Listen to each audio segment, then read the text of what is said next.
en la Ciudad de México, va a estar, se grabó, entonces después lo vamos a subir a YouTube. Hoy vamos a estar presentando un análisis Liz y yo.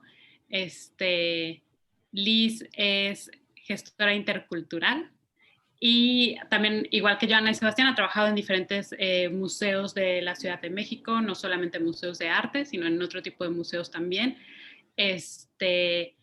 Entonces, pues ella va a estar con nosotros y yo, Nayeli, también voy a estar aquí. Yo he trabajado más en museos fuera de la Ciudad de México y también en algunos proyectos en Estados Unidos, porque yo ahorita estoy en Estados Unidos. Y entonces, pues les vamos a presentar este proyecto, que ahorita les va a explicar un poquito más. Cualquier como que pregunta, comentario también nos lo pueden ir poniendo en el chat. Y ya vi que nos acompañan de varios lugares, así que saludos a todos los lugares. Y déjenme, voy a compartir Liz, para que cuando tú quieras.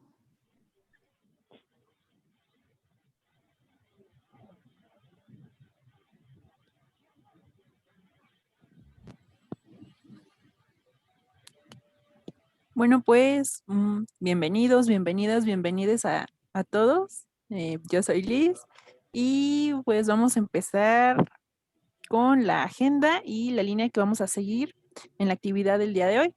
Lo primero que vamos a ver va a ser la introducción del proyecto, después el contexto en el que se desarrolló, cuál fue su proceso, igual un poquito vamos a hablar cuál ha sido, más bien actualmente qué es lo que ha pasado con él, pero ya un poquito al final eso lo vamos a mencionar.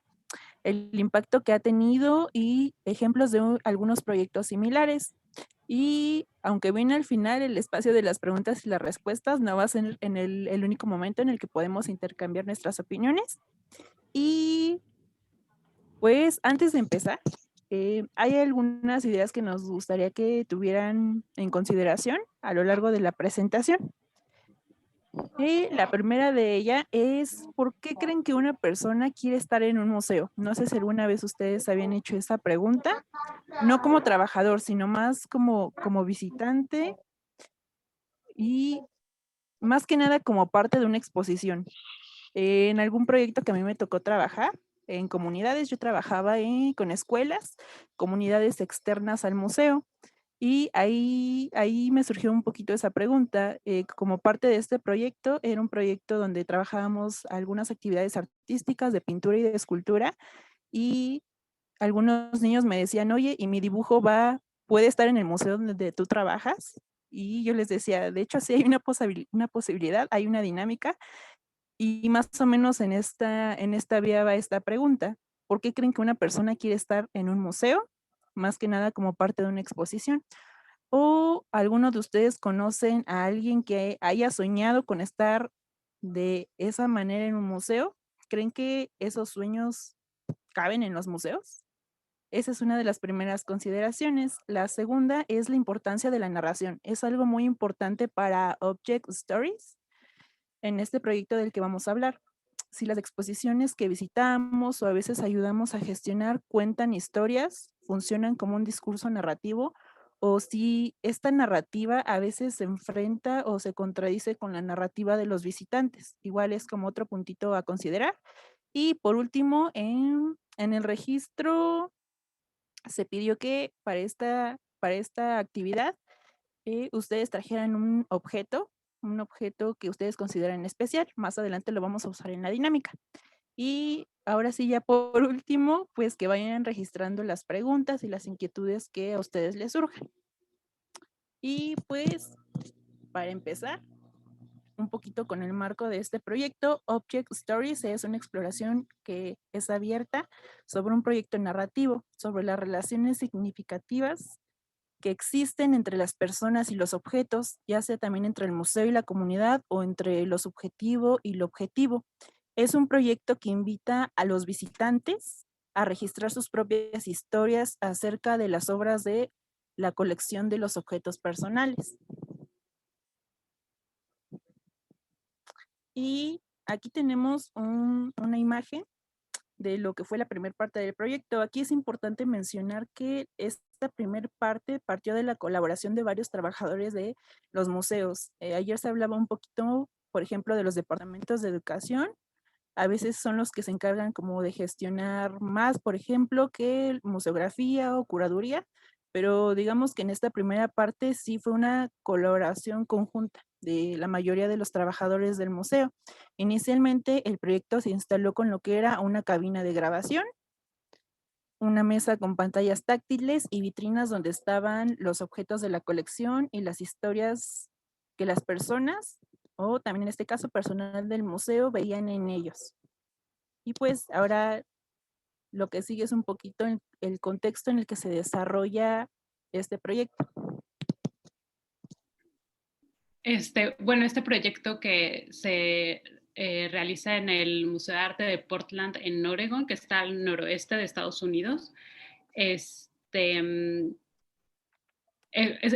interesante como que esa ciudad, porque es una ciudad enorme, enorme, enorme, como pueden ver en la segunda imagen, y es una ciudad que también por lo grande ha padecido muchísimo las crisis económicas que ha habido en Estados Unidos. Entonces eso ha significado que como que activen la economía local. En Portland y alrededores son muy de vamos a consumir lo local, vamos a invertir más dinero, por ejemplo, en ropa, es voy a gastar más, pero para que me dure, porque no voy a tener como que dinero seguido para estar consumiendo y consumiendo, ¿no? Entonces es como que la cultura local ahí es muy, muy importante. También es una ciudad que es súper verde, que también son muy de proambiente, buscar sustentabilidad, etcétera. Y algo bien interesante es que desde los 60 más o menos, desde 1960, son súper activistas. O sea, como que causa que hay a favor de derechos civiles, Portland es súper movida. Ahora que estuvo como que todo un poco el recrudecimiento de las presentaciones de Black Lives Matter, Portland fue una de las ciudades que se super levantó, por eso están esas imágenes ahí, incluso los representantes del Congreso, el alcalde estaba en las manifestaciones.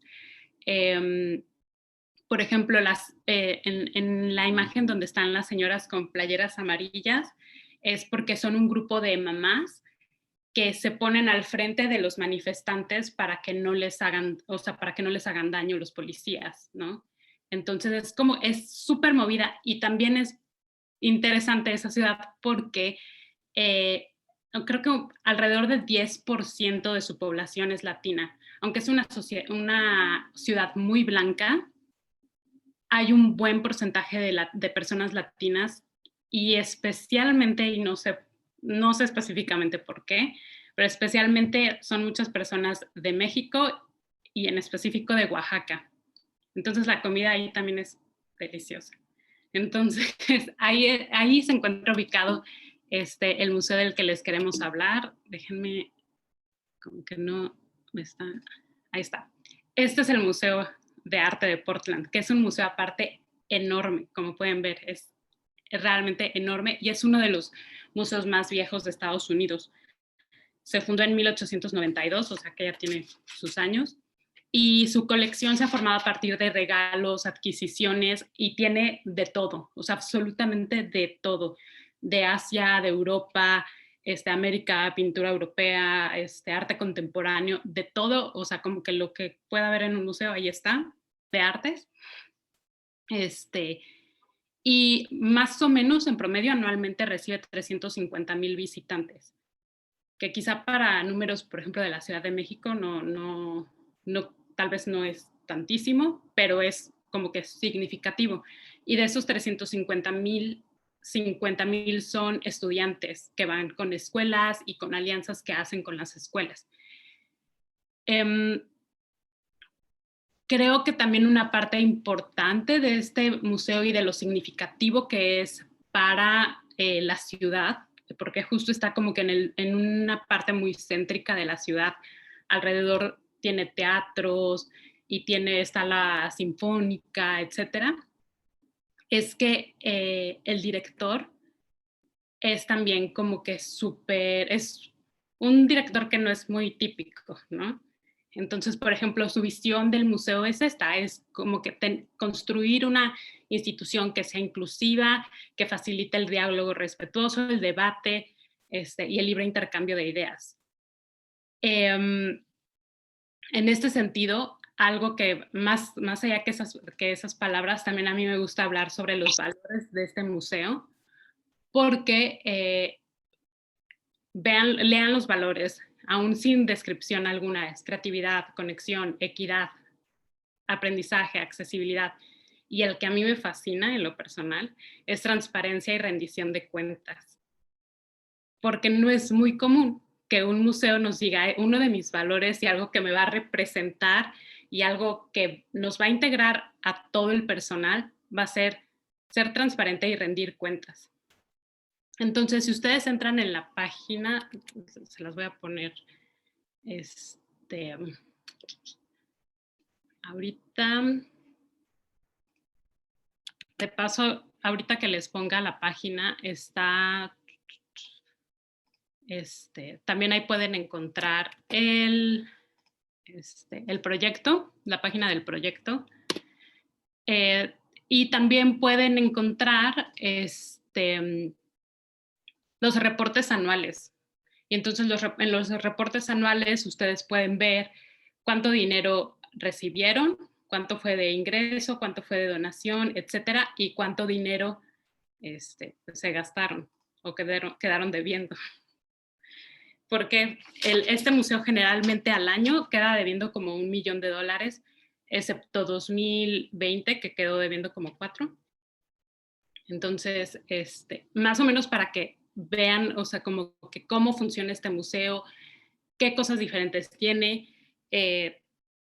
Sé que es un museo súper grande y quizá no tiene como que, quizá no es como que representativo de lo que se puede hacer en otros museos más pequeños o que no tienen X cantidad de presupuesto o demás, pero también como que queremos como que presentar estos otros ejemplos, ¿no? Estas otras posibilidades. También antes de que se me vaya, porque yo me sigo como, como si no hubiera mañana, es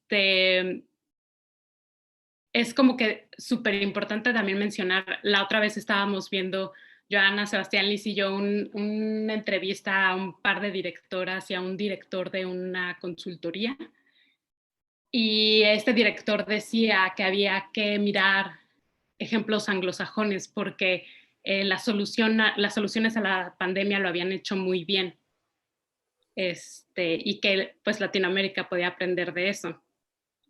Quiero como que hacer la nota que para nada el que hablemos de este proyecto se trata de eso, sino se trata también como que de criticarlo, de ver como que también ciertos errores y inspirarnos, pero no es, por eso también quisimos presentar primero el Museo Nacional de Arte y después otro ejemplo, ¿no?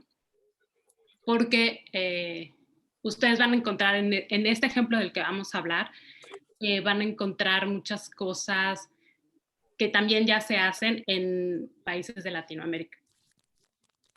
Bueno, vamos a entrar al proceso de Object Stories ya para dejar como que a mí me encanta el contexto como historiadora del arte, pero para entrar más y para que conozcan más el proyecto, vamos a entrar como que en el proceso.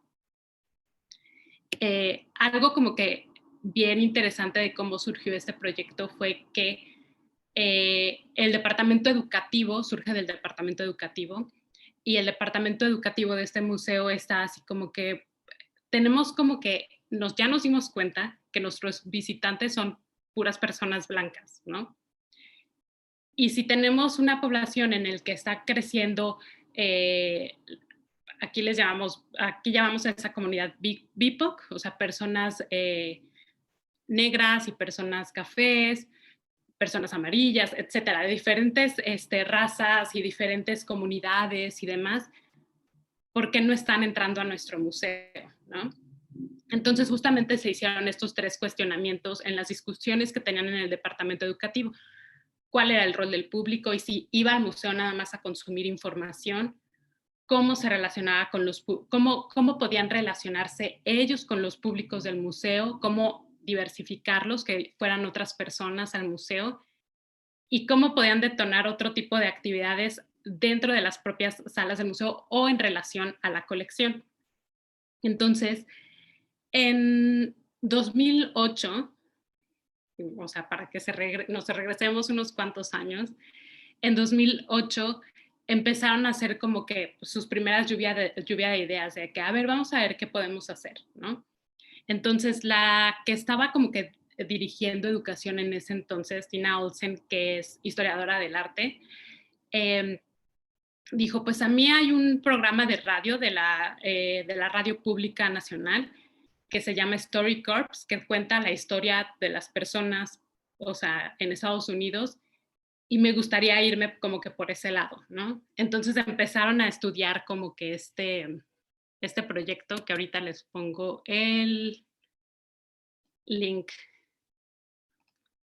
a este proyecto por si quieren escuchar historias de personas en Estados Unidos, aunque en lo personal no me interesaría hacer eso. pero, pero igual para que vean como que el formato y cosas así.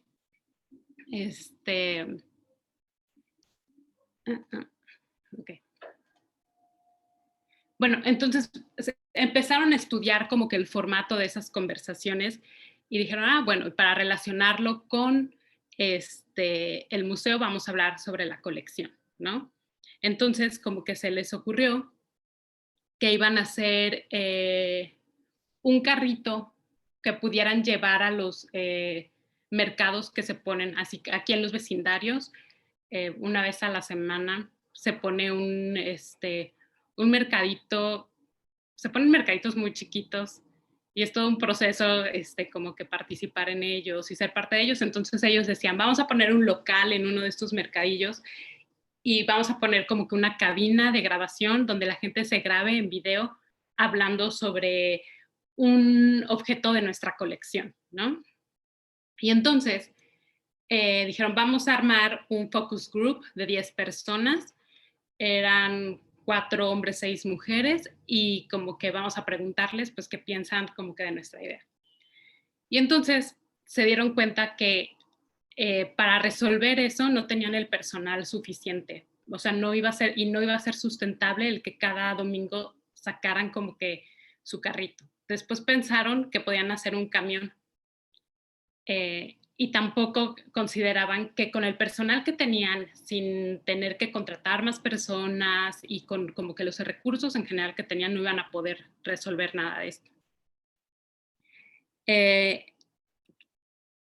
Entonces decidieron resolverlo dentro del museo, que no fuera algo que viajara, sino que fuera un espacio que estuviera dentro del museo, que pudiera ser manejado y cuidado por las mismas personas del museo, y aplicaron a una beca de MetLife, de la Fundación MetLife, y obtuvieron $100,000. Entonces, más o menos lo que ven aquí y lo que está detrás de eso, que esta es como que la primera versión de Object Stories, les costó $100,000. Lo que hicieron fue instalar lo que les decía Liz de la cabina de grabación, que está del lado derecho hasta abajo. Arriba están las mesas con pantallas táctiles, y empezaron primero el personal del museo, así de que un curador, una persona de educación y así, a hablar hacer las historias sobre objetos de la colección. Entonces iban haciendo los focus groups y se dieron cuenta que las personas decían, pues no, nosotros no queremos grabar historias, o sea, qué bueno que tengan la cabina, pero preferimos como que escuchar las historias de otras personas, ¿no? Y luego se dieron cuenta, porque al principio nada más querían hacer videos, ¿no? Entonces se dieron cuenta pues que no era tampoco tan fácil hacer puros videos, conectar bien el sonido, o sea, como que empalmarlo bien, luego las personas hablamos en diferentes volúmenes, etcétera, ¿no? Entonces lo que hicieron fue resolverlo a partir de fotografías con audio encima. Ustedes, o sea, igual creen que nada más estoy hablando al aire, pero ahorita lo van a ver. También ya ven que aquí están unas escaleras en la imagen del lado izquierdo, es porque el espacio en el que está Object Stories conecta dos edificios del museo. Entonces está en es un espacio bien extraño porque es como que quizá no siempre quieres ir hasta abajo en un museo, no sé, como que quizá no es, dices, ay, sí, como que voy a bajar, sino como que generalmente todo el mundo se va como que hacia arriba, pero también es un espacio de paso. Entonces, como que tiene sus ventajas y desventajas. Yo no estoy muy segura de que sea el mejor lugar, pero era el único que podían usar. Este museo, vean, es enorme. El edificio que está como color beigecito, que se llama Mark Building, que es el que está vacío, que no tiene como que sombra gris, ahí es donde trabaja todo el personal del museo. Todo lo demás son salas. Entonces, es enorme, es realmente un museo súper, súper grande. Además, en este proceso de construir Object Stories, no nada más trabajó el Departamento de Educación, sino obviamente tenían que pedir al Departamento de Museografía apoyo, al Departamento de Curaduría apoyo al hablar de la colección, y también gracias a la beca pudieron contactar con otras dos firmas o estudios de tecnología y diseño que son los quienes les ayudaban a hacer los videos. Esta es como que otra vista, si se ven ya no es roja como esta, porque al igual que cada exposición en el museo iba cambiando cada 3, 4 meses, igualmente Object Stories iba cambiando 3, 4 meses. Al principio iba en relación a una exposición que había en el museo. Ya después eso cambió.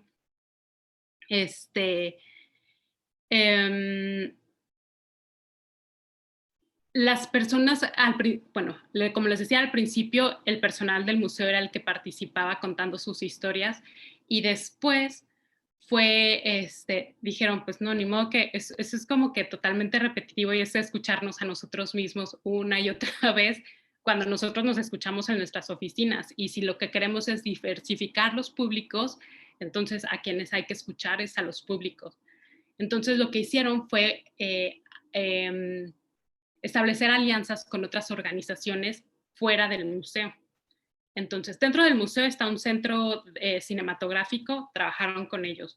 Afuera está un teatro que se llama Milagros, que es como que un teatro más latino, y entonces colaboraron con ellos. Y también para tener como que este buen fundamento narrativo y un buen trabajo narrativo, empezaron a colaborar con una organización en Portland que también que es de escritores. Es como que un tipo de asociación, asociación estatal o regional de escritores, una cosa así, ¿no? En cada uno de estos montajes participan más o menos 5 o 6 personas contando sus historias.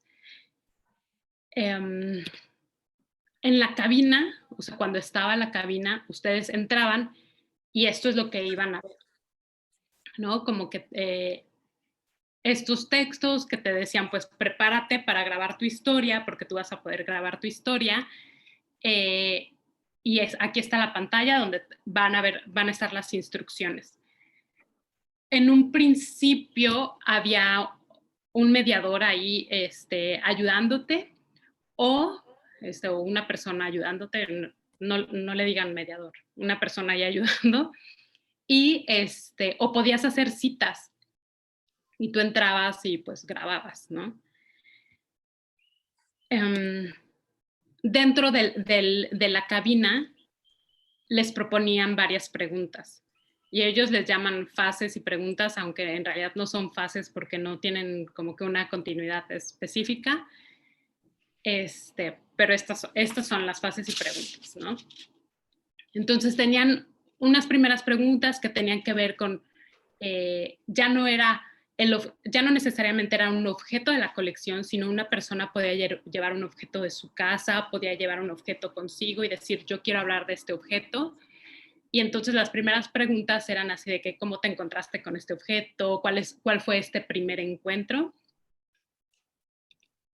Había otras preguntas de para qué servía ese objeto al principio y si ya teniéndolo tú sirve de una forma diferente. No sé, pensemos, por ejemplo, en las monedas, que quizá cuando ya tienen un valor como que simbólico, bueno, no un valor simbólico, sino un valor distinto para nosotros, ya es como que no valen 10 pesos, sino vale otra cosa, me lo dio mi papá, etcétera, ¿no? El valor y la recompensa es como que, ¿por qué es importante este objeto? ¿Por qué es relevante? Puede ser relevante nada más para ti, pero ¿por qué? ¿Por qué?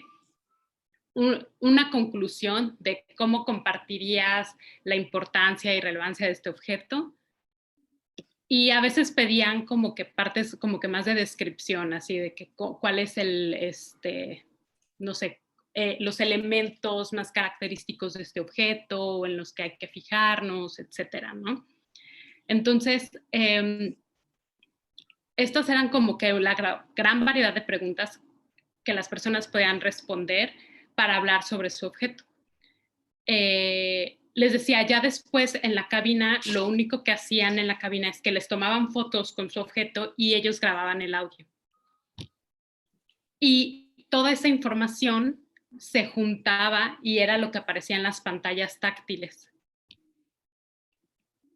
Entonces aquí les voy a compartir una de las primeras historias que se grabaron, pero por cualquier cosa en el chat les voy a, cuando encuentre el chat, ya, les voy a compartir ahí la traducción, si me dejan.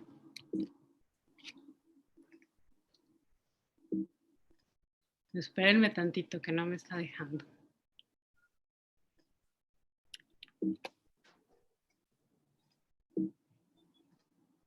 Liz, ¿crees que puedes tú copiar la traducción del primer video? Porque no me... Sí, Nayeli, ahorita te apoyo con la traducción.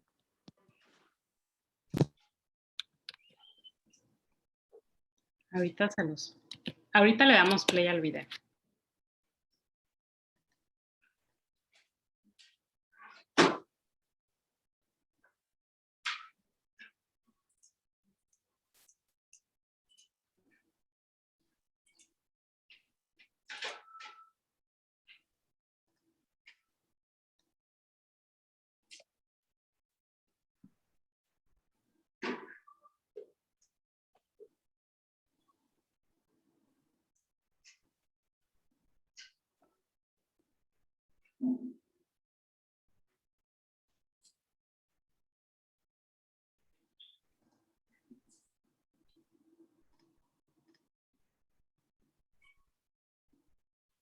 Va. Gracias, Liz.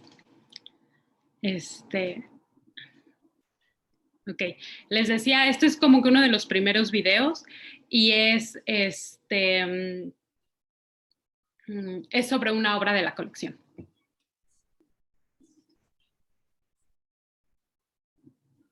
What I find so wonderful about an art museum is that it's the space that anything can happen in, and it holds so much possibility.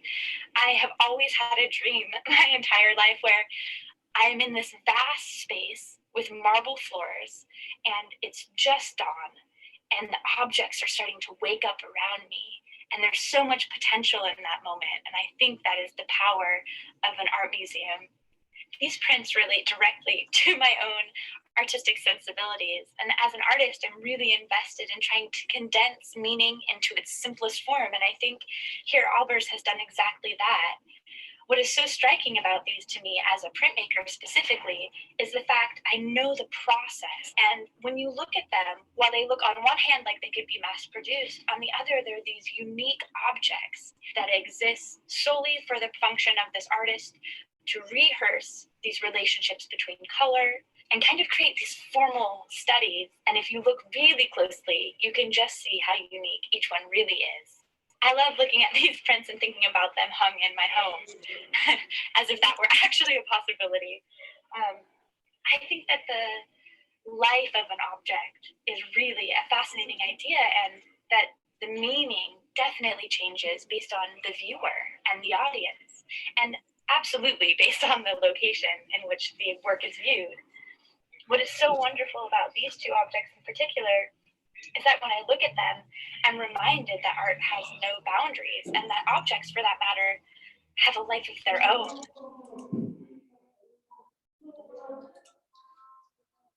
Ok, bueno, como les decía, este es uno como que de los primeros videos, pero también lo interesante de escuchar a esta persona es que después la verían haciendo esto. Ella es porrista y bailarina. Entonces, lo que sucede con las personas que participan en Object Stories dentro de las salas del museo que cuentan sus historias es que muchas veces extendían su colaboración. Entonces, por ejemplo, ella quería hacer ciertos como que recorridos desde como que un proceso más como que relacionado con lo que ella hace de porras y cosas así. Entonces ella hacía ese tipo de cosas. O por ejemplo, hay otras personas que cuentan sus historias y quieren colaborar en los textos, en el texto de introducción a Object Stories, o personas que decían, pues yo he trabajado en carpintería y cosas así, y también quiero construir algo para Object Stories. Entonces no nada más era así de que ven, cuéntame tu historia, la pego en el museo, sino como que también se volvían parte del montaje de la misma exposición.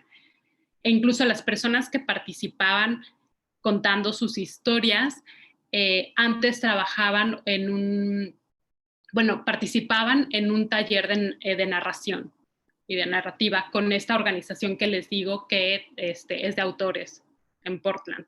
Entonces, como que tenían este taller, contaban su historia y al montar la exposición o en otras como que actividades del museo podían estar como que participando. Algunas personas se llegaban a quedar en el museo como personas voluntarias, haciendo voluntariado, pero algunas otras personas las han llegado a contratar, por ejemplo, para montaje u otras cosas así que han hecho. Este proyecto, además, ya ven que Liz les enseñaba las pantallas táctiles sobre una mesa, contenía todas las historias que proponía el museo desde las exposiciones o que iban grabando las personas. Tenía un website que era súper bonito porque lo único que había era historias y estaba en inglés y en español. Y pues ahí ustedes podían ver como que ejemplos de todo lo que iba, o sea, ejemplos de todo lo que iban haciendo alrededor de Object Stories y como que toda esta recopilación de videos, historias, ¿no? Entonces, imagínense, esto empezó, aunque empezaron a planearlo en 2008, como que el primer montaje fue en 2010. Entonces, creo que tienen grabadas como 15,000 historias. De 15,000 historias de diferentes personas que han pasado por el museo, que quizá no viven en la ciudad, otras que sí viven en la ciudad. Han presentado historias de personas en situación de calle, con discapacidades invisibles, personas con sordera, con ceguera, personas con demencia, de migrantes y refugiados, activistas de la comunidad LGBTQIA.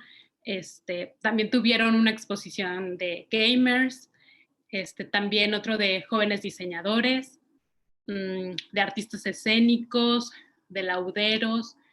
Yo me acuerdo cuando conocí este proyecto, fue una de las versiones aburridas para mí porque era de ciclistas.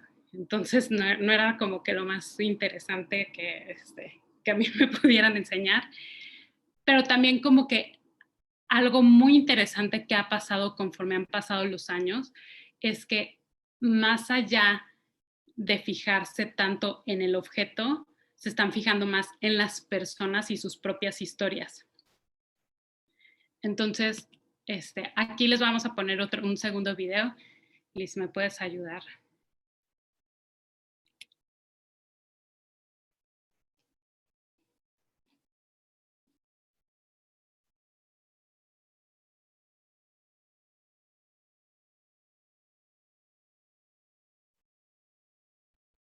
al final del video también viene una leyenda, Liz también está ahí, para que la agregues.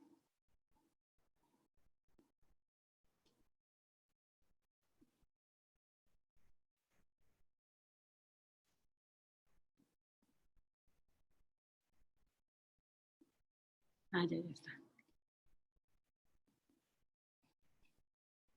Ok. Ahí va el video.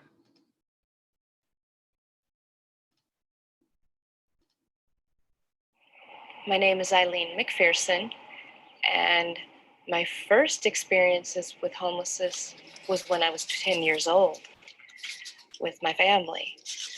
As I got older, I said, nope, I will never have this happen again.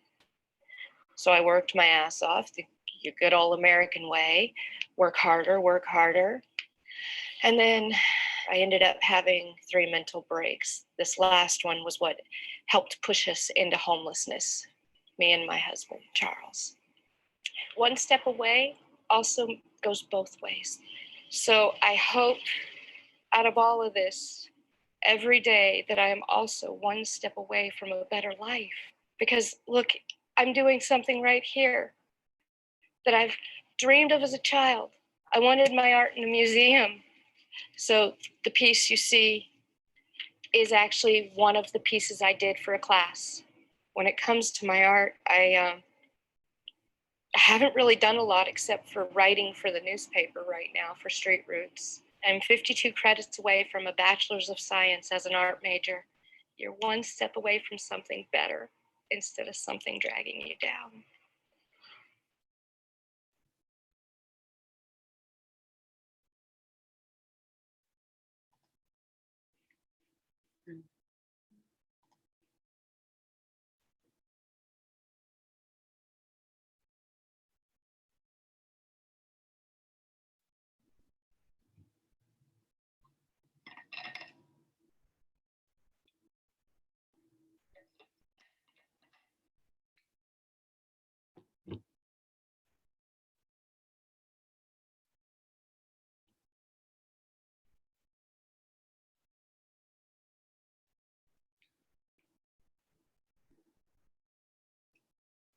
Este tipo de historias que se formaban en esta exposición que era One Step Away, a un paso, se organizaban también con otras organizaciones externas al museo. Entonces, por ejemplo, en este caso, acudían como que a una organización que trabajaba con personas en situación de calle y decían, bueno, tenemos este proyecto y queremos colaborar como que de esta manera, ¿no?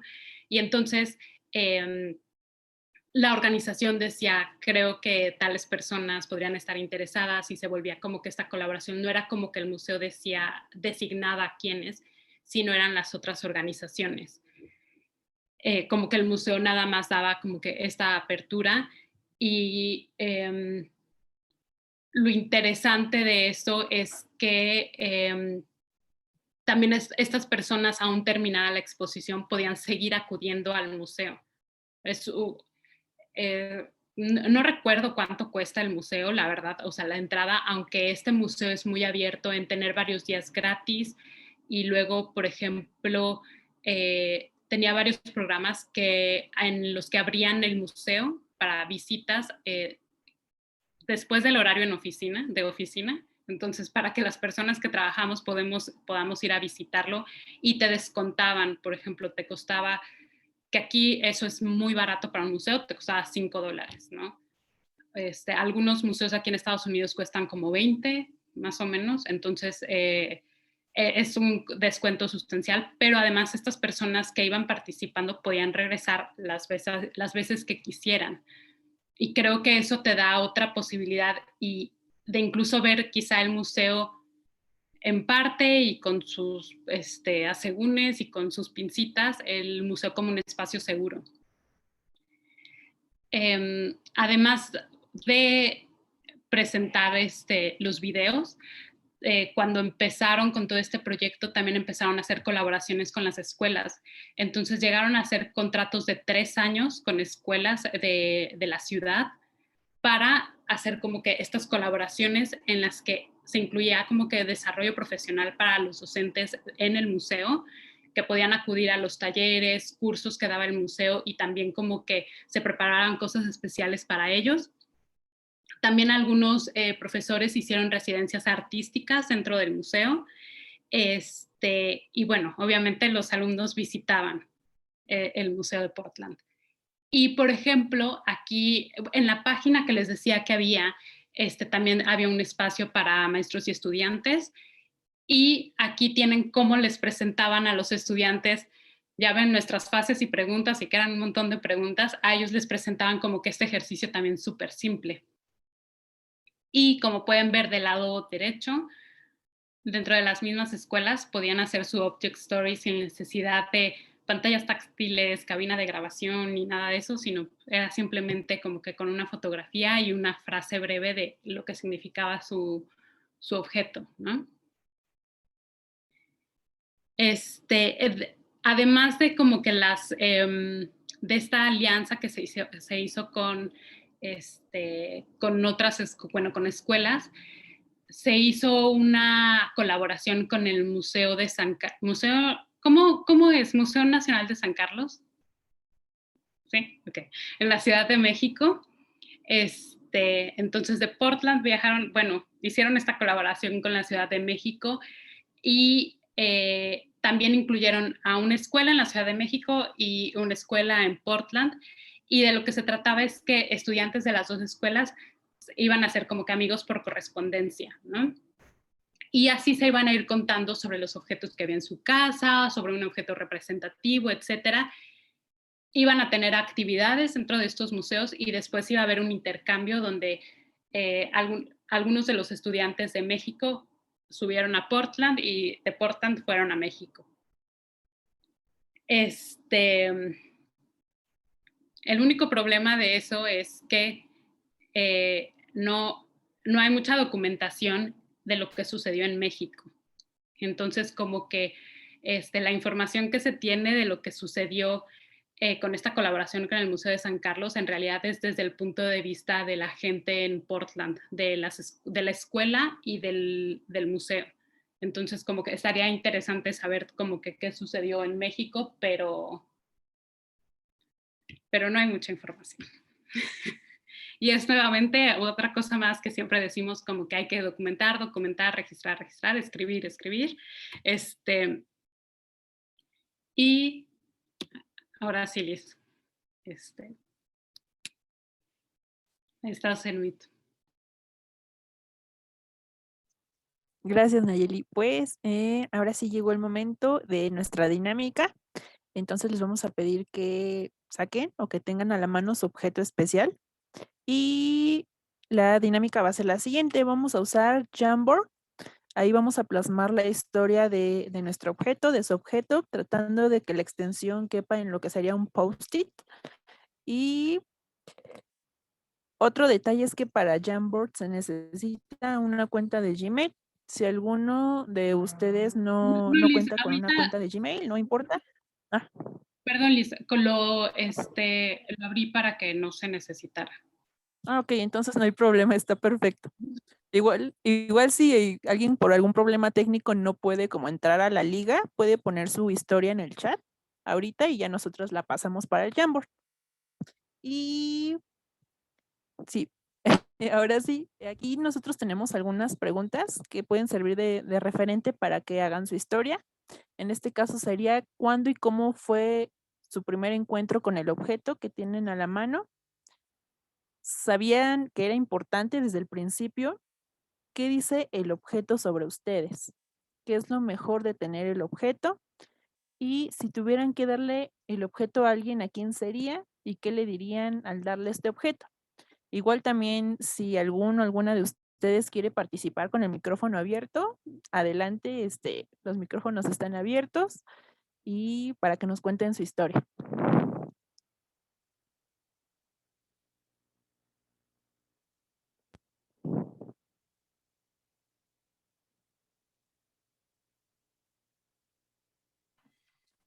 Nayeli, Liz, ¿cuánto tiempo vamos a tener para escribir nuestro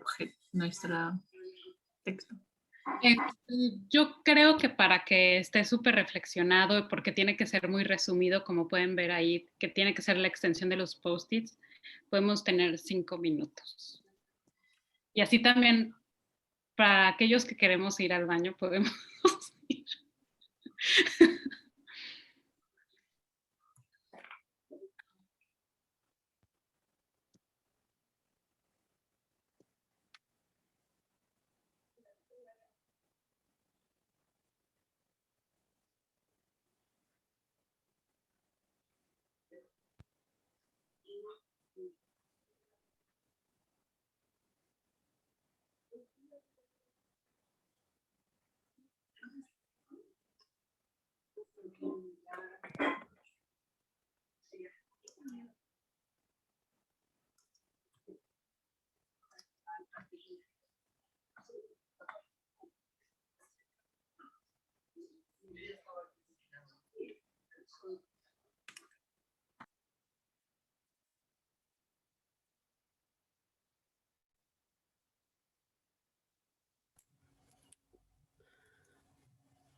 Buenas tardes. Me gustaría decirlo a mí por micrófono, no sé si es correcto, Sí, porque no adelante, se me abre Natalie. la página, no se me abre la página. A Ok. ver, deme un minutito, solo voy a prender la lámpara porque si no, no se me ve nada. Eso, ahí sí. Ahí sí. No sé si me escuchan. Sí, se escucha Bueno, bien, Natalie. esta es mi muñeca. Me dijeron que tenía que ser algo muy personal, muy propio de cada persona. Entonces, realmente esta muñeca yo la tengo desde cuando yo tenía 9 años, ¿sí? Estamos hablando de casi 42 años, 43 años de que la tengo junto a mí. Para mí esto es muy importante porque esta muñeca me la hizo mi madre, ¿no? Bueno, me la hizo cuando yo era muy pequeña y era porque a mí me gustaban mucho las muñecas de trapo, ¿no? Pero en la ciudad donde yo vivía en ese tiempo no llegaban ese tipo de juguetes todavía. Entonces, para mí era, bueno, esto que les estoy contando viene mucho después, ¿no? Claro que esta reflexión es mucho después de esa situación de que mi madre pues me la hizo justamente por eso, ¿no? Entonces, naturalmente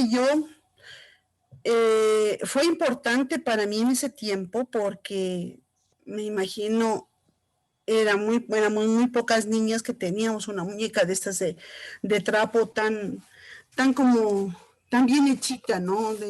Con sus cosas, con su vestidito y todo eso. Entonces, muy pocas niñas en la escuela y todo eso no teníamos no tenían, ¿no? Entonces, era una fascinación para mí, era importante, pues, eso.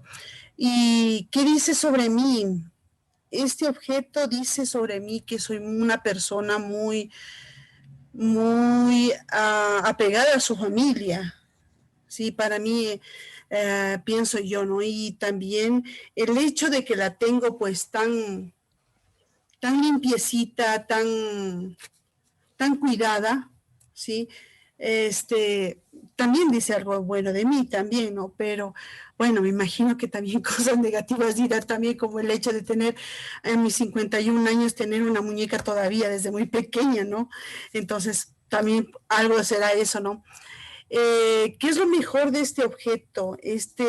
Me recuerda a mi madre, es como si la tuviera ella, entonces, y... Entonces, para mí eso es importante, ¿no? Y por eso yo lo tengo, ¿no? Si tuviera que darle el objeto a alguien, ¿a quién sería? Seguramente, bueno, tengo 3 hijos y son varones, ellos no juegan con muñecas. Ah, entonces, espero tener en algún momento una nieta y seguro yo a ella le voy a dar mi muñeca. Creo yo que sería así. Le enseñaría el valor de la familia, por medio de mi muñeca y decirle cuán importante es, ¿no? Entonces yo pienso que por ese lado va. Me gusta mucho este taller, me encantan las narraciones. Trabajo en un museo en donde la narración es muy importante, ¿no? Leyendas, tradiciones, cultura de nuestras nacionalidades, de acá del Ecuador. Entonces, ustedes saben, en las comunidades indígenas es muy importante la tradición oral, la narración, ¿no? Y es algo que yo me ha gustado muchísimo. Muchas gracias.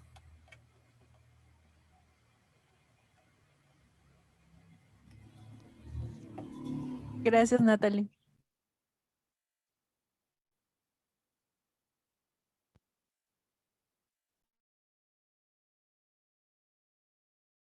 ¿Alguna persona tiene duda de usar Jamboard, que no sepan dónde están los post-its o algo así?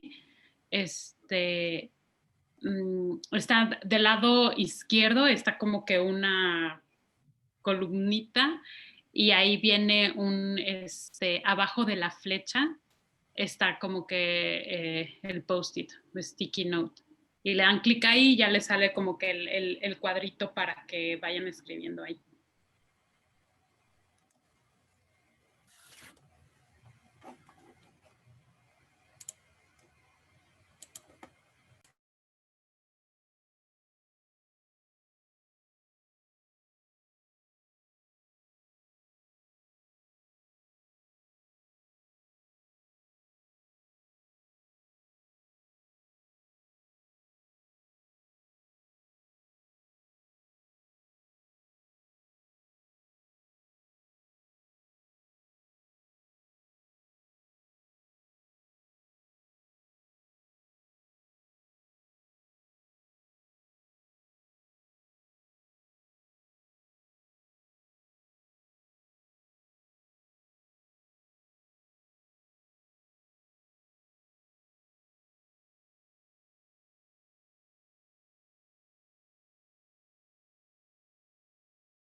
quizá las personas que ya terminaron de escribir pueden ir leyendo como que las otras historias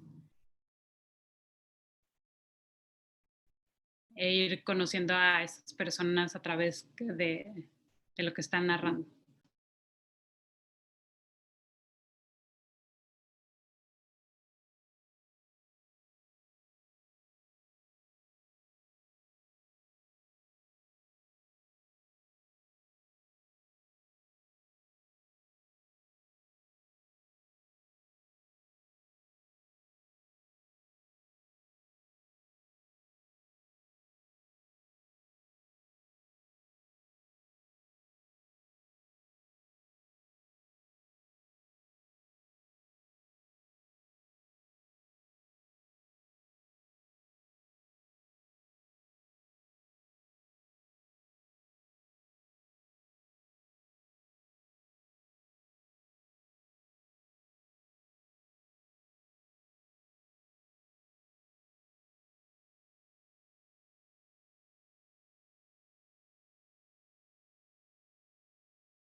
Liz, ¿continuamos? O...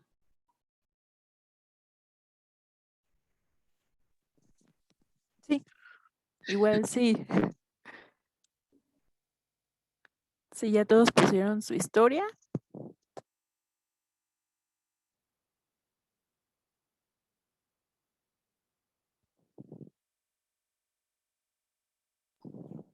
Si no, pueden irla agregando conforme se vayan inspirando, también porque el espacio es bien cortito y yo sé que luego quisiéramos escribir como que un montón.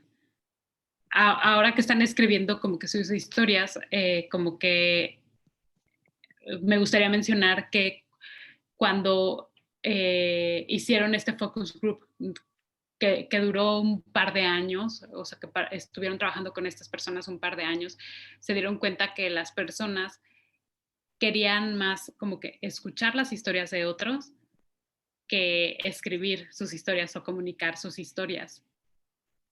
Y también como que eso es importante para que pensemos un poco la representación que hay en los museos.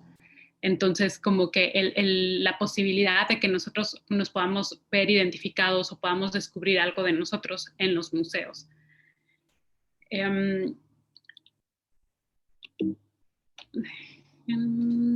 Ahí está. Esta es otra versión de Object Stories.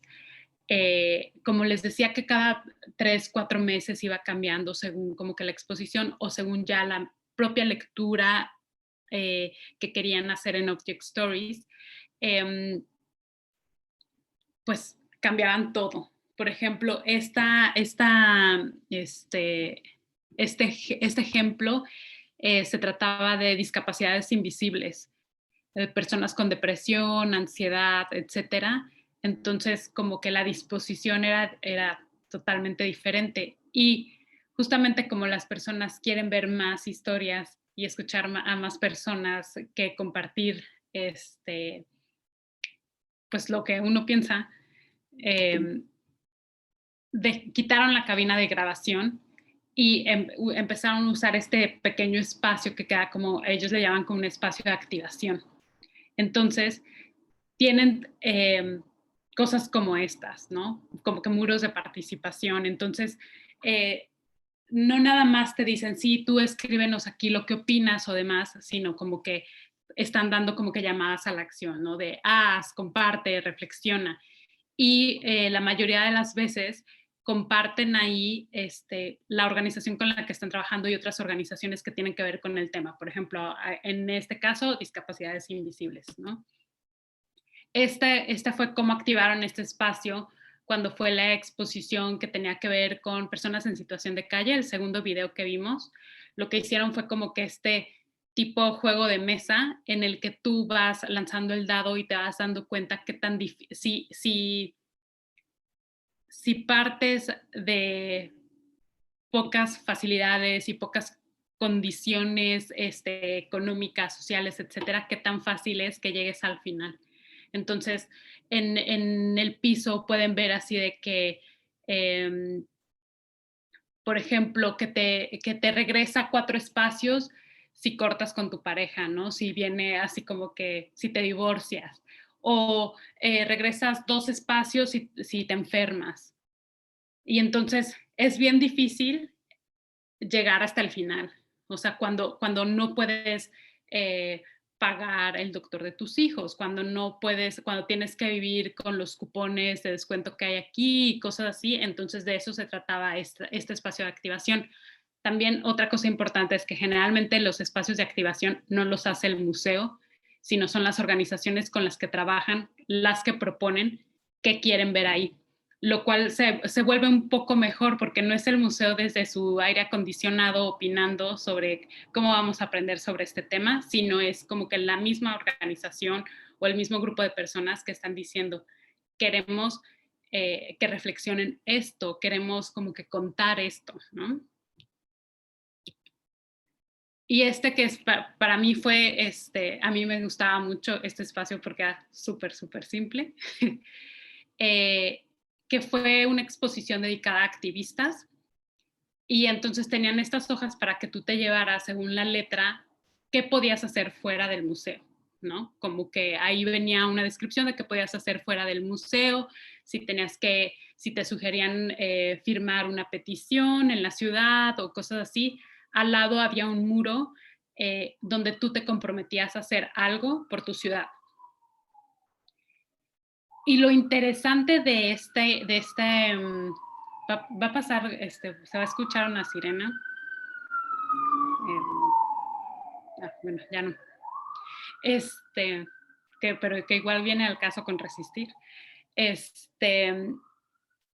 Lo interesante de esta exposición específicamente es que causó un poco de controversia. La exposición se llamaba Encendiendo Voces y era, les digo, de estos activistas en diferentes temas, pero se cuestionó un poco si el museo, siendo una organización que está exenta de impuestos, debería opinar y mover a que la gente se reúna, agite, vote y cosas así.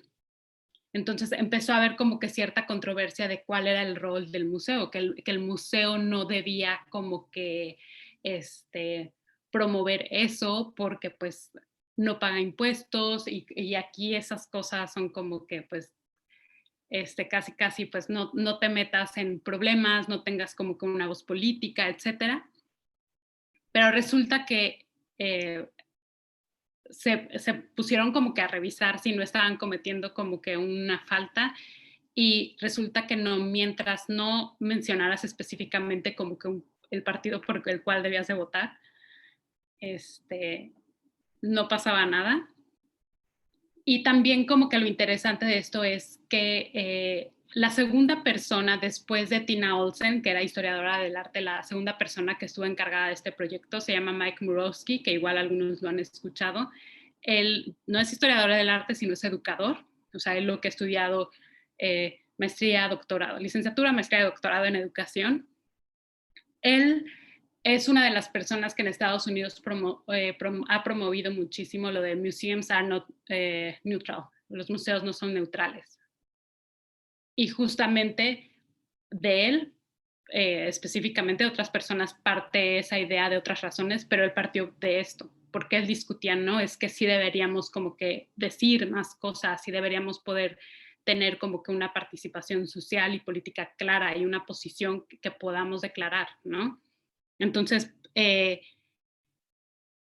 pues Object Stories, la historia de el poder hablar desde que nos gusta una obra de la colección y demás, desencadenó en como que en todo esto.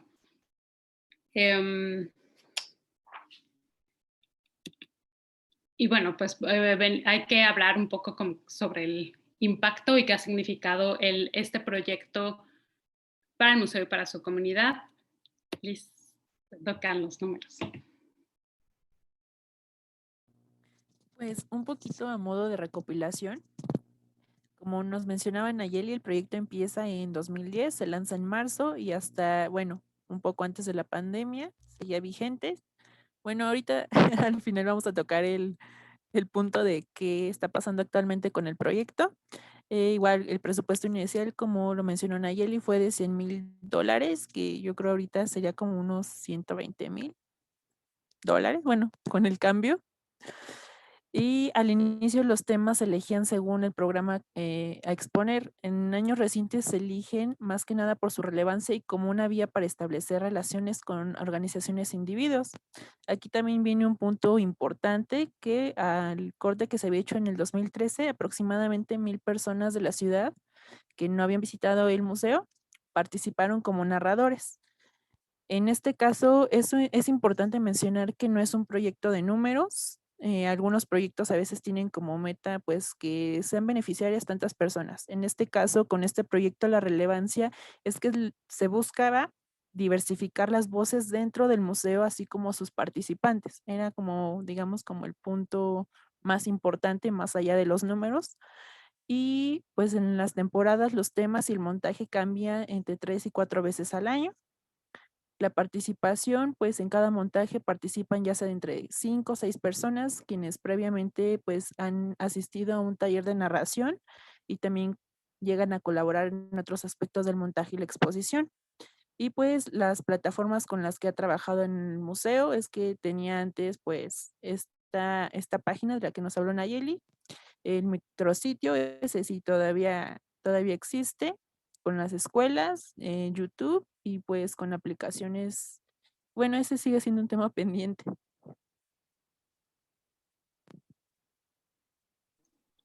Gracias, Liz. Como menciona, bueno, el website que les enseñé las imágenes, pues son las imágenes porque ya no está en línea. Creo que a todos nos ha pasado, todos hemos visto ciertas como que plataformas que son súper interesantes y después por cambios de administraciones las quitan o pasa lo que sea. Por ejemplo, ya Joana y Sebastián ayer hablaban sobre el MUNAL y yo recuerdo que el MUNAL tenía un portal para maestros que me encantaba. Ya con el paso de los años no sé si era maravilloso como lo recuerdo, pero a mí me gustaba mucho y lo fueron desapareciendo poco a poco porque ya después entrabas y pues ya no había imágenes, ¿no? Y ya no había videos y ahora bueno, ya no existe. Más o menos lo mismo pasó con el website de este proyecto y como que el compromiso del museo era pasar todas estas historias a YouTube, ¿no? No han pasado todas las historias porque hay muchas, por ejemplo, las que estaban en español que no las han pasado a YouTube. Y también estaba esta idea de que, sí, vamos a hacer como que una app para que sea fácil para las personas desde donde estén grabar su propia historia y mandárnosla. Pero pues bueno, pues supongo que eso requiere también de muchísimo y no lo han hecho, ¿no?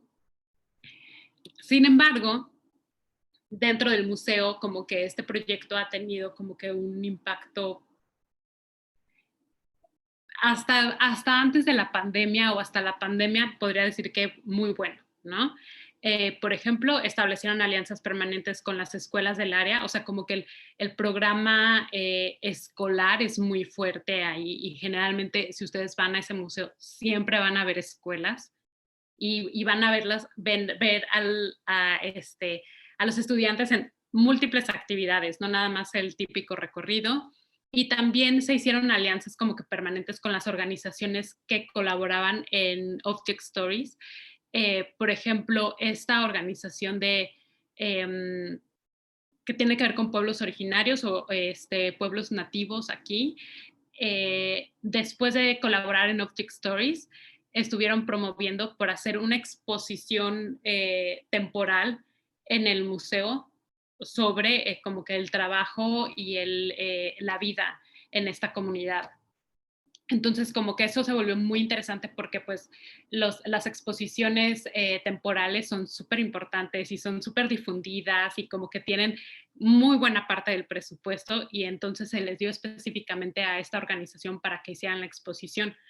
Es como que una alianza también importante, ¿no? Que se mantiene aún a pesar de los minutos de contar tu historia, sino continúa un poco más. En los procesos de trabajo, como les decía, esto empezó por el departamento educativo, pero por supuesto iban sumando a otras como que áreas.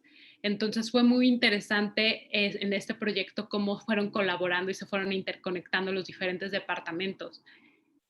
Y puedo decir, yo creo que hasta ahora se puede ver un poco en ese museo que los departamentos pueden colaborar. También se empezó a hacer como que, como les comentaba, experimentación en la programación del museo. Ya como que escuchar más a la comunidad, escuchar como que al entorno o a la ciudad, escuchar a la ciudad, como que decir, oigan, nos están inquietando estos temas, queremos ver eso en el museo y queremos hablar de eso en el museo. Y también incluir la retroalimentación de los públicos, ¿no? Y en otro sentido ver como que la propia colección permanente y ver como que esta colección de historias como algo que sigue creciendo y se sigue formando y se sigue enriqueciendo.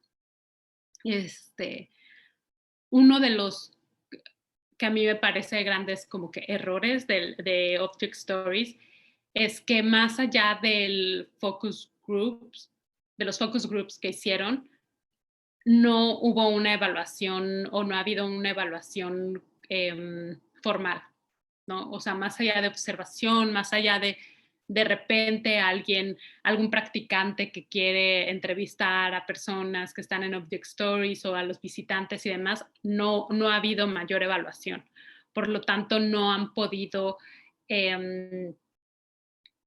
más allá de demostrar que sí números o no números, como que hablar sobre como que estas experiencias compartidas.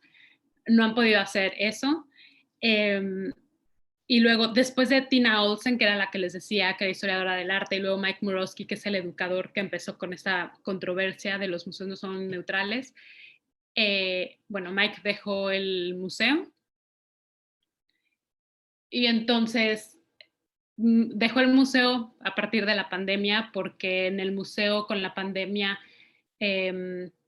80% del personal, o sea, el personal es como de 250 personas, una cosa así, pero el 80% lo mandaron a sus casas sin pago, sino nada más como que en pausa.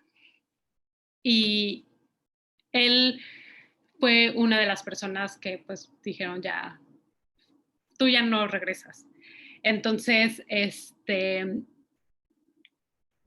el proyecto ahorita está como que en pausa, o esa es la versión como que oficial de que está en pausa, pero yo creo que en la pandemia le hubieran podido sacar demasiado provecho a este proyecto y pues no lo hicieron, ¿no? Entonces como que podríamos decir que hasta que saquen tal vez la app o algo así, pues es un proyecto que básicamente duró 10 años, y que ha sido importante, o sea, como que ha sido importante para ese museo y creo que para las personas que hemos conocido el proyecto. Yo no he tenido nada que ver con ese proyecto, solamente me gusta mucho, conozco a alguna de las personas que ha trabajado ahí, pero, y como que significa mucho, me encanta ese proyecto, pero creo que tal vez está llegando a su fin. Y aún así, como que hay otros museos que también empezaron a trabajar esta idea de relacionar objetos y personas, ¿no? Igualmente, en el mismo año estuvo esta exposición de Talk to Me en el MoMA, que era la relación como que de la tecnología y las personas, que igual googleé en esta exposición porque esta es una imagen del website está súper padre ese website, no por, no por mucho show, sino es un blog, pero les enseñan la lista de obra, les enseñan como que las reflexiones y como que los intercambios que tenían casi por correo, así de que, ay, no, yo tengo esta idea, les enseñan como que la inspiración de montaje, o sea, como que fotos así casi de Pinterest y cosas así. Está bien padre esa página porque enseñan como que el proceso. También está este otro proyecto que se llama Significant Objects, que es de un, es como un experimento en el que un grupo de autores decidieron ir a comprar, así de que a los mercados de pulgas, así como que objetos, y lo que hicieron fue subirlos a eBay e inventarles como que una historia. Y tipo, si pagaban $1 por un objeto, en eBay les sacaban, no sé, $20. Y entonces lo que ellos hablaban era como que de la importancia de la historia y de la narración para acompañar los objetos. Y como que lo que querían demostrar era precisamente eso, que quizá el objeto ni siquiera importaba, sino como que el sentido que nosotros le dábamos. Está este otro proyecto que es súper bonito, que es este museo trabaja con, este museo es de Nueva York, trabaja con personas migrantes y especialmente como que estudiantes migrantes. Entonces ellos van contando así de que este es el objeto o la cosa que me recuerda mi país, ¿no? Por ejemplo, la rosca de Reyes. E igual, o sea, de que estos, como que quise poner ejemplos quizá de aquí que más o menos conozco, pero en Latinoamérica también hay un montón de ejemplos de cómo han trabajado las historias de los objetos y cómo han trabajado la narración. Quizá lo interesante de este proyecto es como que todo todo como que lo de alrededor, ¿no? Que no nada más fue así de que sí, cuéntame tu historia y la pegamos en el salón donde damos el taller, ¿no? Sino como que fue algo un poco más complejo. Este también es de un museo en Serbia que es básicamente lo mismo que Object Stories, pero en vez de fotografías, graban como que los objetos para que estén como que proyectados o alguna cosa de tecnología que yo no entiendo, pero es algo así.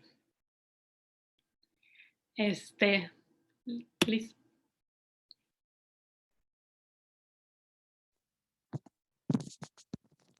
Pues llegó el momento en el que también queremos escucharlos y leerlos a ustedes. Entonces, en este espacio de preguntas y respuestas, queremos más que nada detonar un poquito el diálogo. Aquí pusimos 4 preguntas, pero pues estas preguntas se pueden sumar si ustedes tienen igual como alguna pregunta, alguna duda o incluso un comentario. Por aquí Peter nos comentaba que él estaba trabajando en un proyecto similar. Entonces, bueno, en las preguntas que pusimos aquí, igual para que las vayan considerando, ¿de qué forma la narración y la creación de significado personal son parte de los procesos de tu institución, la institución en donde trabaja? ¿Cuáles podrían ser algunos de los retos en la incorporación de este tipo de proyectos en la programación y planeación museológica? ¿Qué podemos trabajar para que la diversidad de voces de los visitantes y las comunidades sean parte del tejido nuclear de los museos? ¿Y cuál sería el siguiente paso para un proyecto como este? Entonces, pues igual micrófonos abiertos o en el chat, si gustan poner su comentario o sus preguntas.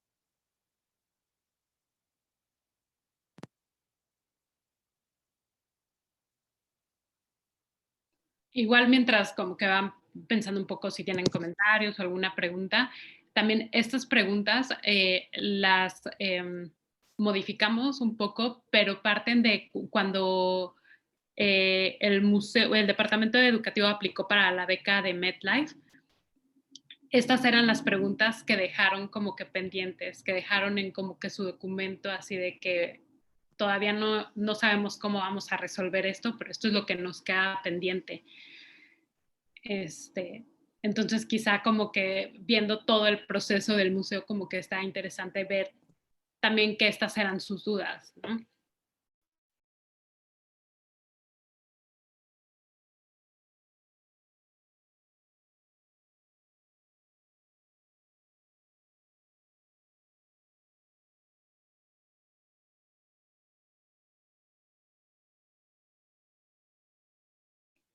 No sé si sigue Peter por ahí para que nos cuente sobre su proyecto.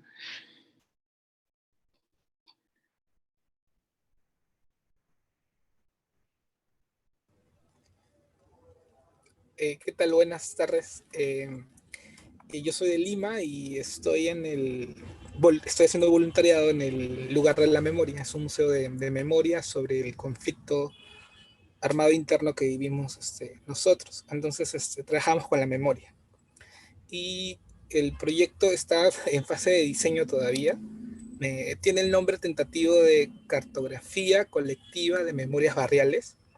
Y una de las actividades es justamente esta, es que los participantes a través de sus objetos cuenten sus historias, porque el proceso que queremos es llegar a la memoria del conflicto en zonas que han tenido específicamente eh, la violencia presente en su barrio.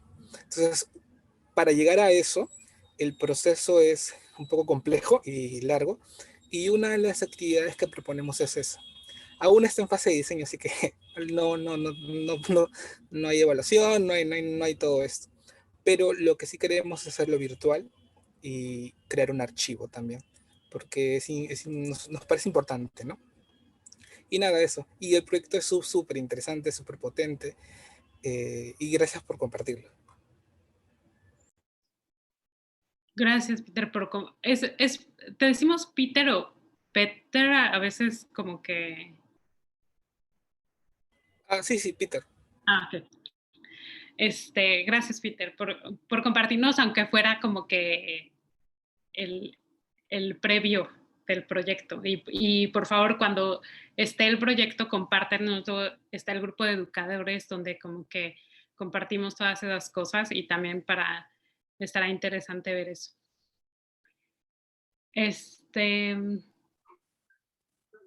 Liz, no sé si quieran seguir, si no hay más preguntas o comentarios, o sea, si tienen duda de algo, de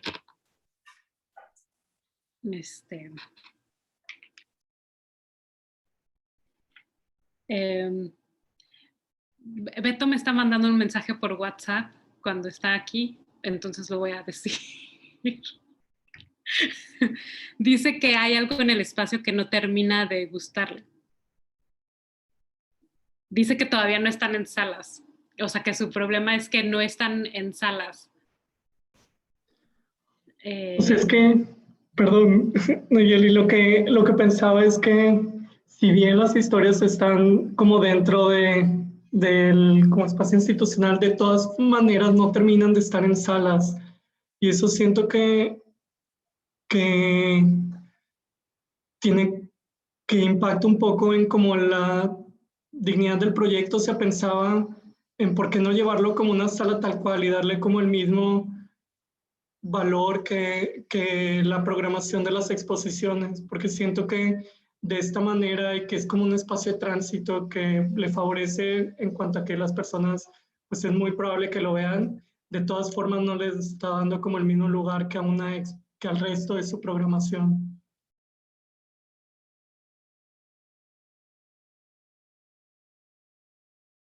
Listo, ibas a decir algo, creo. No, que de hecho el comentario de Beto sí me recordó a un proyecto similar en otro museo, en uno que elaboraba. Este era un proyecto para personas con discapacidad visual.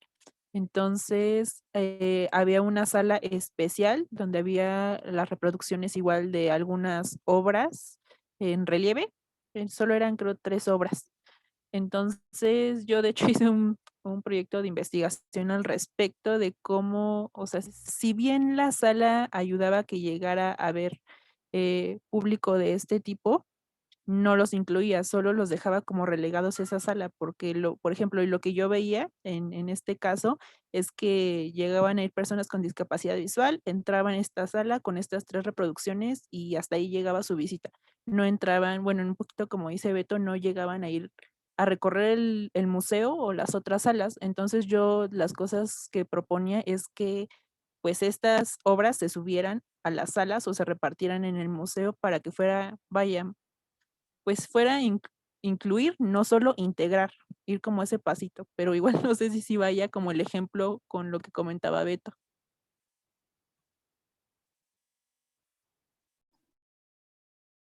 Sí, a mí lo que pasa es que yo entro en un conflicto como que, no sé cómo llamarlo, pero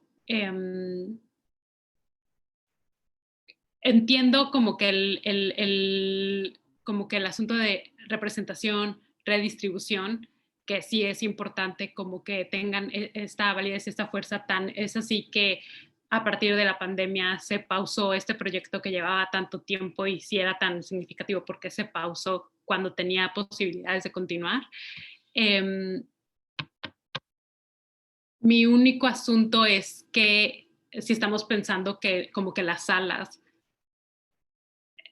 a ver, no, voy a pensar en voz alta esto. A mí no me importan las salas del museo en cierto sentido, como que es como que si volvemos a esta idea de exponer en un museo ya es como que súper importante, ya nos legitima, ya es como que volvemos, creo, en parte a este mismo, como que esquema, creo. A mí tampoco me gusta el espacio, o sea, como que a mí tampoco me gusta el espacio, creo que podría tener un mejor espacio, pero no estoy segura que sean las salas del museo. Porque como es un museo que es casi hasta podría parecer enciclopédico por la cantidad de obras que tiene y por cómo tiene que estar, cómo lo han dividido y cosas así.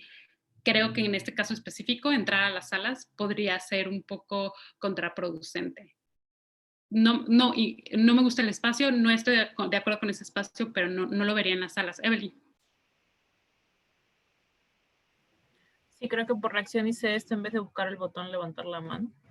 Creo que o sea, al comienzo estaba un poco más de acuerdo con lo que decía Beto en el sentido de, y lo que está también poniendo Patricia en el chat, en el sentido de que si se trabaja como verdaderamente en conjunto con varias áreas, pues la sostenibilidad del proyecto durante inicio de pandemia pudo haber sido desde la comunicación y educación, pero si se quedaba presencialmente hubiese sido desde adquisición de colecciones y aumentar la colección la colección del museo, porque o sea, yo al comienzo pensaba que era como una muestra, un proyecto itinerante, pero si dices que tiene si ustedes han dicho que tienen tanto tiempo, entonces ¿por qué no integrarlo verdaderamente a la colección y sacarlo de un espacio y ponerlo como que darle un lugar en el museo? O sea, ya tiene un lugar en el museo, pero de ahí pensaba esto con lo que tú acabas de decir, que tampoco no sabía qué ibas a decir. El hecho de la validación o la sostenibilidad del proyecto puede ir fuera de lo físico, ¿no? Y se aprovecha un poco el año 2020 en el sentido de lo saco del espacio del museo porque lo estoy llevando a un espacio virtual, ¿no? Gracias a herramientas digitales, qué sé yo.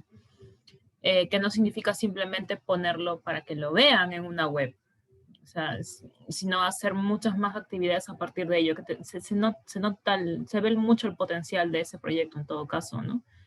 Pero creo que va también un poco al lado por el sentido de la validación, no va tanto a la foto de las personas, a las narraciones de la persona. Si de por sí ya las narraciones tienen sentires y saberes a partir de un objeto de muchísimas personas, la sostenibilidad también puede ir a ya la siguiente parte, ¿no? Lectura de la lectura que tienen las personas sobre esos objetos, ¿no? Entonces ahí ya no haces un intercambio de estoy dando a conocer un objeto personal, yo como persona estoy dando a conocer un objeto propio, un objeto de la familia, sino es el encuentro que se tiene ya, o las diferentes emociones o conocimientos que se pueden hacer ya cuando encontramos o enfrentamos esas narrativas con otras personas más, ¿no? Entonces, y ahí ya entendía un poco tu comentario en ese sentido. Bueno, el espacio en verdad no importaba mucho, sino ya como la misma validación de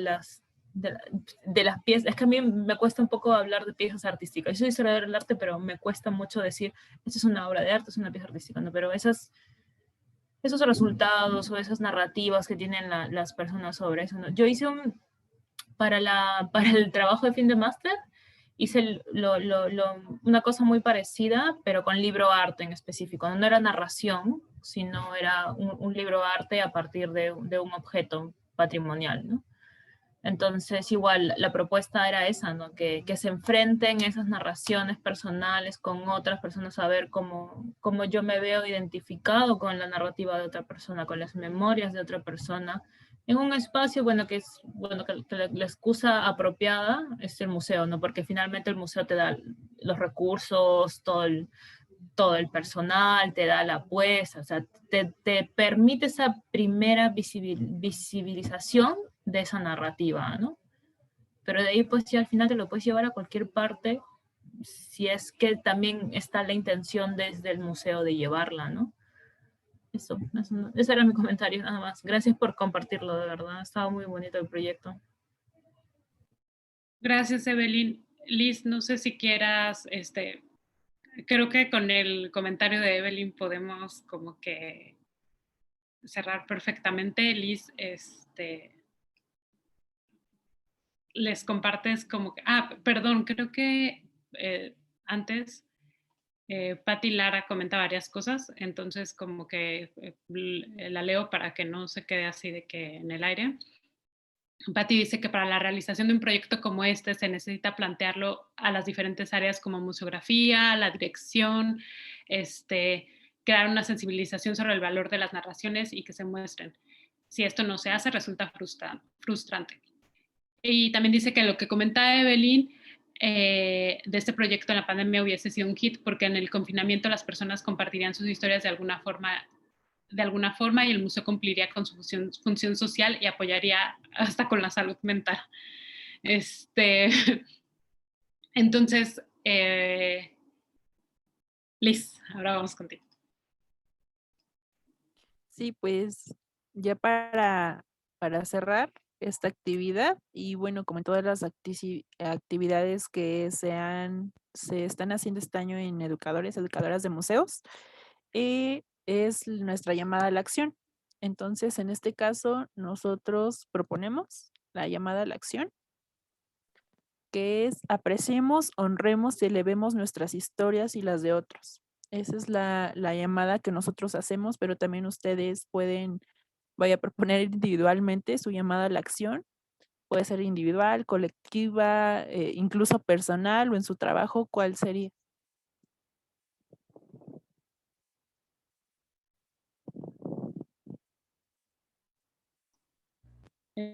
Y bueno, como trabajadores de museos o trabajadores de la cultura, pues esto es precisamente una de las partes o una de las cosas que hacemos o que deberíamos hacer todo el tiempo. Pues si no quedan más preguntas o comentarios, nos podemos despedir hasta la siguiente actividad las siguientes actividades que Sebastián, tú, ¿serán en abril o en mayo? ¿O nos veremos hasta mayo? Todavía estamos viendo esto. Vamos a tener para el mes de abril una mesa sobre comunidades, mediación comunitaria, y tal vez para finales de abril o principios de mayo, todavía estamos viendo eso, un conversatorio en torno a la inclusión y la accesibilidad. Usualmente aquí en México, no sé si en otros países tengan la misma idea, se asocia con personas con discapacidad. Entonces hay que hacer actividades para ciegos, para sordos, y realmente creemos que la inclusión tendría que abordar colectivos, esos proyectos que surgieron durante marzo, los colectivos feministas, la inclusión de los colectivos LGBT+, y si realmente tienen una participación en este caso en los espacios museísticos y culturales, o simplemente como pasa, al menos aquí en México, la Secretaría de Cultura, cada que hay un evento importante por ejemplo, en marzo apoyamos a las mujeres, pero dentro de los museos había casos de acoso, de violaciones, y realmente no se habla de eso. En junio se pinta de colores, pero realmente hay todavía discriminación. Entonces queremos hablar de ese tema y ya pronto les diremos las fechas y todo esto. Y nada más rápido, ahorita que mencionaban todo esto, es otro ejemplo que estaba pensando con Munal, que uno se intentó hacer en un espacio dedicado para mediación. Sin embargo, había un problema de conflicto de intereses entre curaduría y educación porque la información estaba mal. Educación tenía una investigación bastante sesgada de lo que tenía el acervo, entonces llegó el nuevo jefe de curaduría y empezó a cambiar todo. Entonces realmente ahí, si observan todas las actividades que están generando, son completamente separadas, cuando en teoría hay varios museos, sobre todo en Latinoamérica, que han estado trabajando juntos los departamentos, ¿no? Y otra cosa, que en este caso los objetos tienen un significado, ¿no? A diferencia de lo que revisamos ayer, ¿qué puede significar una obra de Villalpando, una obra de algún artista novohispano para un niño, para los jóvenes, que es el público central del Munal, ¿no? O sea, si no les genera nada, ¿para qué están presentando estas obras? Y ya, bueno, sería todo. Gracias.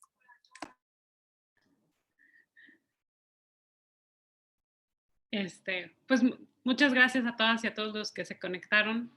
Les mandamos un abrazo también y nos vemos entonces en las siguientes actividades.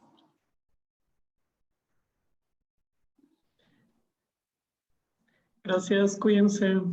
Bye, Beto. Gracias, hasta luego, hasta la próxima.